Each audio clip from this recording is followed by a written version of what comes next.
Okay, so what is intubation? It's placement of flexible tube from the mouth to the trachea. Why do we intubate? So sometimes it can be for emergency procedure, other times it's just supposedly for anesthesia. The goals of intubation are to maintain a patent open airway, deliver oxygen and gas anesthesia to keep them awake, be able to manually respirate if respirations if needed. So like if they're not breathing under anesthesia or if it's an emergency, we can breathe for them. To keep fluids from going into the lungs because they can get aspiration pneumonia, which can be pretty serious. And that could be vomit for like a spay or a neuter or water for a dental. And then also to decrease our exposure to gas because obviously we don't want us, getting a lot of isoflurane, things like that, just safety wise. So when they're intubated and hooked up, that's all closed and we're not getting any exposure there. Okay, so this is the anatomy. And this anatomy is just a bit more correct looking than this guy's. So let's see, is my mouse? Okay, yeah, the mouse is over here. So this one's kind of more accurate looking. So this is the epiglottis. And so this is the fold of tissue that's just above the tongue. And then these are the vocal folds here. So they make like a V. And then these are the arytenoid cartilages up here. And it's pretty obvious. I was just telling Yvonne, like if you have light and you can see back there, like you can very obviously see this, and this is where the tube goes. The other opening in the back of the throat is going to go down into the esophagus and into the stomach. And you can absolutely put the tube in there and then they're not going to stay asleep. They're going to get all gas in their stomach and things like that. So you're going to know pretty quickly. But the best way to do the intubation is just have really good view back there. That's going to be with some of the things that we talk about here. The other thing that's not shown on, well, you can't really see it on here. And I don't think I have a good picture of it, but their soft palate is up here. So that's like the soft tissue that's at the back of the throat. That can sometimes make intubation difficult because especially in like a bulldog and brachycephalic breeds, this piece of tissue here can get stuck up here. And that's why they sometimes make like weird noises and things. And so that's something that like you really can't really appreciate like until you actually see it in real life, but maybe one of these pictures will show us. Okay, so supplies, what do you need? So you need appropriately sized clean tubes. The way you figure out the size, kind of just like a rule of thumb, is to use their nose and to measure the tube. So this guy, you take the tube right to there. So I'd say like 6.5 looks pretty good. So then you typically get like one size above and one size below. So I get like a 7, 6, and a 6.5. Because it's not always exactly what you think once you get in there. So you want to have 3 size tubes. But does everybody see that? How it's like between the two nares, the nose holes, and you see how that fits in. So this guy actually, this is not right. This doesn't fit in there. So I've got a small one. That's because he's not normal. So leak check the tubes. So the way that you do that, so you want to leak check them all before you do it because you don't want to put a tube in that's not holding air because then it's going to defeat the purpose. But you just blow it up. You see the cups blowing, put a little pressure on it, make sure it stays, it does, and you can pull it back out. So you want to do that before you give the propofol or anything because you don't want to be fumbling around with that. Okay. Next, ties to secure the tube. And we have like 2 different types. We have this, and then we have one that's kind of like a quick pull. So whichever you prefer. You can either do it over the nose or over the back of the head. You want to do it with like something that can easily come untied. And if not, you want to have scissors because sometimes they wake up crazy, as we all know, and you need to be able to cut that quickly. Next thing you want to have is a laryngoscope. This guy. There's a small and there's a bigger blade on there. This one like doesn't stay on very well. It does work, but it doesn't stay on there very well. Not everyone likes to use this, which is fine. But you should always have them next to you because they're, sometimes you might get in there and the epiglottis might be stuck or something and you might need it, even if you don't typically use it. I typically use it. If it's a big dog, I probably won't, but you want to use it in all cats for sure. Also for cats, you want to use like a small volume of lidocaine because their vocal folds like to close up. It's Nicole shaking her head, and so they'll spasm. And so you're like trying to put the tube in, but they're just like holding it shut. So if you shoot a little lidocaine back there and numb it, they'll tend to open up a little bit more. So that's just a good thing to do. And so that's why I have this little syringe out. Typically you want to use like a really tiny syringe. What I will sometimes do is I'll pull it up and then I'll break the needle off. You just have to be careful, of course, that you discarded the needle, but you could also just pull it up and shoot it with this. The needle just gives you a little more accuracy. So Of course, you just don't want to stick anything back there with the needle, and then a syringe to inflate the cuff once you have it in. I have a question. What is the purpose of the balloon? Like, I know we have Yeah. to do it, but I don't know Good why question. you do it. Okay, so you're picking a tube that's gonna fit well into the trachea, but it doesn't create like the perfect seal. So it fits in there well. You don't want to put a tube that's like too big to force it in. You don't want it too small, so you won't fit in a good sized tube, but then like water and things like that can still slip around it. Okay. So you inflate that to make like a good seal so that nothing can get by it. Yeah. So when you inflate this, you inflate it once it's in and in place. Before you pull it out, you need to deflate this, which we'll talk about later because you don't want to pull it out without inflated. But yeah, that's a good question. Okay, so procedure, measure this and pick your tube size, which we already did that. It should be a 6.5, but we're not gonna do that because I know that doesn't fit in him already. Next thing, estimate proper tube positioning. So everyone has different ways to do this too. I'll tell you how I do it. You want the tip of the tube to be at their thoracic inlet. So thoracic inlet, sure you can show it on him, is right here. It's kind of where you guys hold off to draw blood. And you see them measuring on the outside there. So that's what I do too. So I hold, and I do this before I give them propofol. Put the tip of the tube, the thoracic inlet, and then I put the tube here. And then I say, again, this is too small for him, but I'll be like, okay, at this number 4 here, that's at his canine. So that's how I kind of know where to put it in at. You don't want to put the tube too far in, especially in a small dog. You could put it down the trachea and then into a bronchus, which is like the airway that branches off. Then you're only going to inflate one side, and then that can be problematic. So that's why you want to measure beforehand. What I've seen Marla do, and she seems to be really good at this, is she puts it in and then she feels it. She like palpates at the trachea and she can feel it. And some people like to do it that way too. So whatever you're comfortable with, as long as you're comfortable with it, you can do it right. I just feel like this is pretty easy and foolproof. So, and then I actually will place my tie before I put it in too, because I just think that's easier. Again, I'm not fumbling with it after I've got it in. I'll just then go ahead. I'll be like, okay, so the 4 is going to go there. So I'm gonna put my tie right here and I'll just go ahead and put my tie in one. So I just think it's easier. Yeah. Can I say one thing? Sure. Just remember these tubes are going down their airway, so don't touch the actual tubes to their fur or to their nose. Yeah. Because we don't want Keep that them in there. clean. So I tell you a terrible story about, I put in there clean tubes, but I had a little Yorkie. He wasn't my patient, but he had like really terrible pneumonia. It was not getting better. He ended up dying from it. But they did like a bronchoalveolar lavage and they grew Pseudomonas, which is what you see in bad ear infections. Come to find out, someone was cleaning the tubes in the same place they were cleaning ear cones, and tubes got contaminated with, yeah. So you do have to be careful about tubes, keep them clean, you know, and that's obviously a terrible, really dramatic example, but you want to keep them clean and try just not to contaminate them. If they do, just get another one. So, okay, next, so with brachycephalics and dogs who have heart disease, you want to pre-oxygenate them before we give them propofol and intubate them, just to decrease issues that they're going to have. And that's literally just holding oxygen in front of their nose. Give the propofol slowly. My husband helped me with this. I told him they know to give it slowly, but he insisted on making it and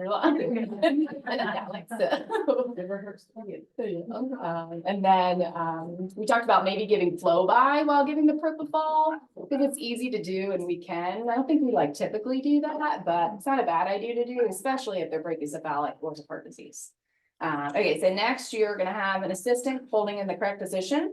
And that's really important because if someone's holding them funny for you and their head's weird or pulled back, like you cannot get good visualization back there and you cannot intubate them correctly. So typically someone's gonna hold them like this. They'll probably be a little bit behind them, holding up the top jaw with their fingers, and they kind of want to get it like between the teeth. And then some people prefer to hold the tongue on their own. If you're going to hold their tongue, you're not going to use the laryngoscope because you just don't have enough hands. If you want to use the laryngoscope, then your assistant has to hold the tongue out as well. And so just kind of hold them straight, sternal, hold the tongue out. You might want to gauze for the tongue. And then the other person can intubate.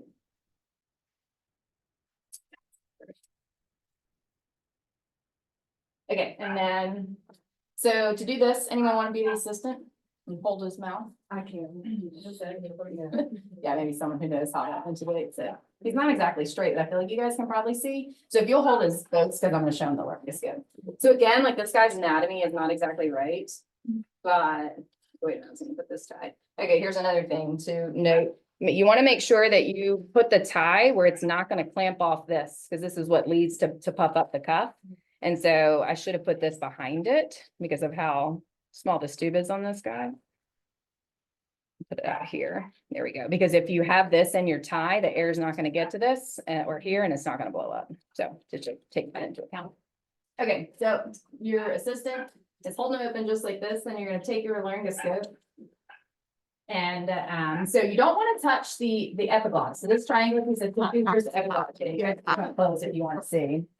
The triangular piece of tissue sticking out here is the epiglottis. So you don't wanna touch that with the laryngoscope because it can make it inflamed, it can make it swollen and angry, things like that. So what you wanna do is actually push down just behind the tongue. Obviously, this guy's not real, so it's not exactly right. Push down gently behind the tongue. That's gonna pull out that epiglottis. If they are brachycephalic and this is stuck up here, all you do is push down here and it's gonna pop right out. Every once in a while, it might be hard. You might have to actually like grab it and pull it down, but usually not. So you're just pushing down by the tongue. It's gonna pull the epiglottis down. You're gonna be able to see the glottis, which is the opening there. And you're just gonna gently put your tube in there. Again, this is like a much snugger fit than it should be. It's not gonna look or feel like this when you do it on a real dog, and you should not get resistance. You want it to be like a good fit. You know, you want it to be a decent sized tube, but you don't want to get resistance. So like, I wouldn't put this size tube in this dog because it shouldn't get this much resistance. It should just be like a, it goes right. Okay, so now I'm making sure I measured. I said that forward to the canine, so that's perfect. That's right where it is. And then get this behind his head. I'll put it in a knot, so we gotta make sure we have scissors in case he wakes up like a crazy boy. Okay, so now it's in, secure, everything looks good there, and then I'm gonna inflate my cuff here. So like we talked about with Yvonne, that's to make sure that, spammers, we're making a seal in the trachea so that no fluid can get down there.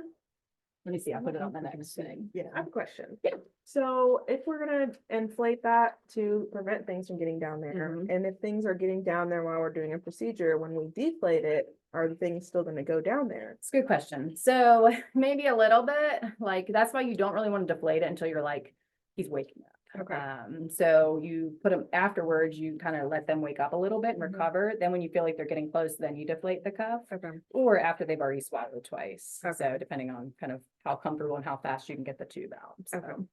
But yeah, if they're swallowing, at that point, then you can feel pretty comfortable, like deflating it and pulling the tube out. Okay. So, but yeah, that's why it's supposed to kind of catch it all and then pull it out with it. So. Okay. So first hook them up to oxygen, put them on the little circuit there, then inflate the cuff. And so one thing, I don't think I put it on there, but I put it on here, is when you're inflating the cuff, what you really don't want to do is just like fill this thing all the way up, because you saw that this was a pretty snug fit. And so if you put a ton of air in the cuff and it doesn't need that much air, it can put too much pressure on the trachea, and they can get like tracheal necrosis, which is like the tissue can die. And they can have like collapsing trachea and issues like that. So you really just want to put like a small amount of air in, okay, and then check it. Give them a breath up to the 20 and see. And what you're listening for when someone gives them a breath is, do you hear air coming around the tube? Or do you smell gas, which is a fun game to play. And if you do, then you put more in, and you just keep doing that until you don't hear any leaks around it. But Are you gonna ideally feel don't wanna just- resistance when you are inflating the cuff, or will it just No. continue to inflate? It'll just continue to inflate, because you could like, you could put probably 15 mils of air into this. There'll be a point where you can't put any more. It's as big as the balloon can get, but Mhm. his trachea might not need that much, if that makes sense, but you won't feel like resistance or anything. Nothing will tell you that you're getting there. But Gotcha. yeah, just put a little bit of air in, check it, put a little air in, check it. Yep, repeat until it's new. Okay, next, confirm tube is in the right place. So a lot of ways you can do that. So capnograph, which is what we hook them up to on the anesthesia machine, and that is measuring CO2 that they're breathing out and how many breaths they're taking. So if you hook that up and it's reading, you can go from your tubes in the right place. If it's in the esophagus, it's not pick up. Stethoscope, you could give them a breath and listen on both sides, and you're going to hear lungs. Fogging of the tube, this is not the best way to do it, but it's one way that you can confirm along with the others. So if it's in the trachea, you're going to see the tube fog up because air is passing through. You can't only rely on that, but that's like an additional way you can do. And then I said, if in doubt, always visually check. So if you're ever like questioning, just have somebody open the mouth, take laryngoscope, look. Just be sure.